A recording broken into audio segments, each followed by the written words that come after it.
புதுக்கோட்டை மாவட்டம் வேங்கை வயல் குடிநீர் மேல்நிலை தொட்டியில் மலம் கலந்த அந்த வன்கொடுமை என்பது தமிழ்நாட்டுக்கே தலைகுனிவை ஏற்படுத்திய ஒரு மிகப்பெரிய கொடுமையாக இருந்தது. இந்த சம்பவம் 2022ஆம் ஆண்டு டிசம்பர் மாதம் நடைபெற்றிருந்த போதும் ஏறத்தாழ கடந்த 2 ஆண்டு காலமாக இந்த வன் செயலில் ஈடுபட்ட குற்றவாளிகள் யார் என்பதை கண்டறியப்படாமல் நீண்ட காலமாக இந்த வழக்கு என்பது நிலுவையில் இருந்து கொண்டிருந்தது. முதலில் உள்ளூர் காவல்துறையினர் விசாரித்தார்கள்.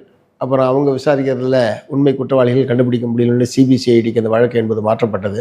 மீண்டும் சென்னை உயர்நீதிமன்றத்திலிருந்து ஒரு தனி நீதிபதி இந்த வழக்கை மேற்பார்வையிடுவது என்கிற முறையில் உயர்நீதிமன்ற நீதிபதியுடைய மேற்பார்வையின் கீழ் இந்த வழக்கு என்பது நடைபெற்றது.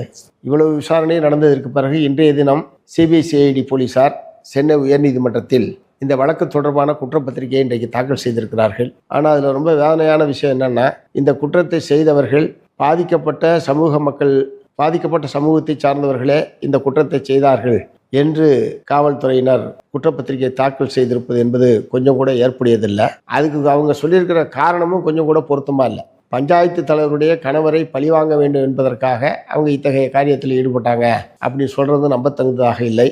ஆகவே இந்த உண்மை குற்றவாளிகளை, அதாவது 2 வருஷம் ஆயிடுச்சு, இந்த வழக்கு இழுத்துக்கிட்டே இருக்கு, ஏதாவது ஒரு குற்றவாளி இவர்கள் தான் என்று சொல்லி ஏதாவது ஒரு காரணத்தை சொல்லி இந்த வழக்கை முடிவுக்கு கொண்டு வர வேண்டும் என்கிற நிர்பந்தத்தின் காரணமாகத்தான் சிபிசிஐடி போலீசார் இத்தகைய ஒரு முடிவுக்கு வந்திருக்காங்களா என்கிற இயல்பான கேள்வி என்பது எழுகிறது. ஏன்னா தான் குடிக்கிற தண்ணிலே தானே அந்த மலத்தை கலந்துக்கிட்டா அவன் எப்படி அதை குடிப்பான்? அதனால சிபிசிஐடி போலீசார் சொல்லக்கூடிய காரணம் என்பது ஏற்புடையதல்ல. ஆகவே இந்த வழக்கை சிபிஐ விசாரணைக்கு ஒப்படைப்பதற்கு தமிழ்நாடு அரசாங்கமே முன்வந்து உண்மை குற்றவாளிகளை கண்டுபிடிப்பதற்கு சிபிசிஐடி விசாரணைக்கு ஒப்படைக்க வேண்டும் என்று மார்க்சிஸ்ட் கம்யூனிஸ்ட் கட்சியின் சார்பில் வற்புறுத்தி கேட்டுக்க விரும்புகிறேன். பொதுவாகவே தமிழ்நாட்டில் பட்டியல் சாதி மக்கள் மீது இத்தகைய வன்கொடுமைகள் நிகழ்த்தப்படுகிற போது அல்லது அது தொடர்பான வழக்குகளை நடத்துகிற விதத்தில் காவல்துறை மிகுந்த அலட்சியத்தோடும் அக்கறையற்ற முறையிலும் தான் நடந்து கொள்கிறார்கள் என்கிற ஒரு போக்கு என்பது இருக்கிறது. இதிலே காவல்துறையினுடைய இந்த அணுகுமுறையில் மாற்ற வேண்டும் என்பதை மார்க்சிஸ்ட் கம்யூனிஸ்ட் கட்சியின் சார்பில் நான் வற்புறுத்துறேன். ஸோ இந்த சம்பவத்தோடெல்லாம் இணைத்து பார்க்கிற போது இதில் இன்னும் காவல்துறை சிபிசிஐடி போலீசார் ஒரு ஆழ்ந்த அக்கறையோடும் உண்மை குற்றவாளிகளை கண்டறிய வேண்டும் என்கிற நோக்கத்தோடும் இதில் செயல்பட்டிருக்கிறார்களா என்கிற சந்தேகம் என்பது எழுகிறது. ஏற்கனவே சிபிஐ விசாரணைக்கு இந்த வழக்கை ஒப்படைக்க வேண்டும் என்று சென்னை உயர்நீதிமன்றத்திலே ஏற்கனவே ஒரு வழக்கு என்பது நிலுவையில் இருக்கிறது.